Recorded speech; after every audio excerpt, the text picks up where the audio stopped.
Let's look at the Soar QGIS plugin. So this functionality over here in this panel on the right, the Soar browser.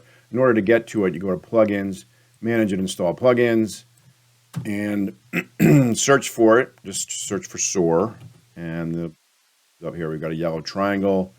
You'll hit Install. It'll load up very quickly, and once you do that, it will show up here in your docked menus here. Right, we've got two buttons: browse and search Soar data, and exports the current map to Soar. So one brings all the data that's in Soar down into your QGIS, and one takes whatever project you're working on and puts it up into Soar. So let's look at the first one, the Soar browser. That's what we have here.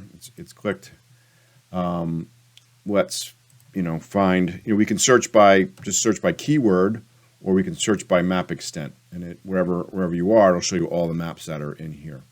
I've already got this one loaded up. This drone map for Injadup Natural Spa in Western Australia. Let's turn that on so we can see it, and zoom to layer. And here it is, right? So this is the drone photograph that was taken by Michael, and uploaded in here. So he did some drone work and got this great set of data, great image. And now, he puts it up into Soar. Now, anyone with QGIS now has access to it to put it into their maps and to use it, or to build off of it, to put in property boundaries or parking lots or whatever might be associated with it. So they can layer things in and enhance it, put it on a piece of paper and a layout, put a title, north arrow, kind of make a nice presentation piece of it. All that functionality of QGIS is now available for anyone to use. And it's a great way to collaborate and people to share data and share abilities.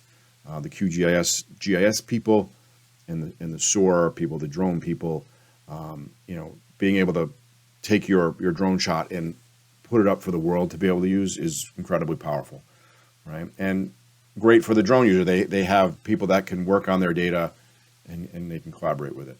So that's how you get things out of Soar, right? So anything in Soar is here, and you just find it, search for it, hit add to map, and zoom to layer, and you'll get there.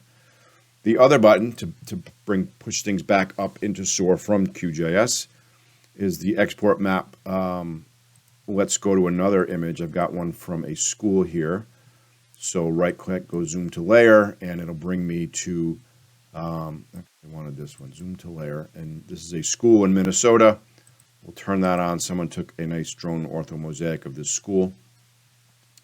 And, we can, do some work on it and then put some labels on, whatever it might be, do a lot of work in, overlay other data sets. We got the OpenStreetMap, we got, Bing Maps, whatever it might be. And then if we want to take that and push it back to the world, like, let's say someone took this drone shot and they made this great image and, they want the world to be able to use it, right? This Soar allows them to do this with this functionality. So they're working in QGIS and they want to get it up.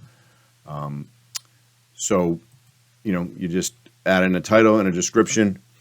You can use the current map view extent, and it will pop it up and put it into Soar, and the world will be able to see it and collaborate with you and know you're working on it, and so many ways to collaborate that it's great. I'm not going to add this in because then it'll actually put an image up into Soar that is probably not, not really, we don't really want to clutter it up, so I'm going to leave that blank. So that's it. So you got the two Soar buttons here in QGIS now with the plugin. Great way to collaborate, and highly encourage you to go check that out, download it, plug it in, experiment with it, add some of your data, grab somebody else's data, and see how it works. It's really powerful stuff.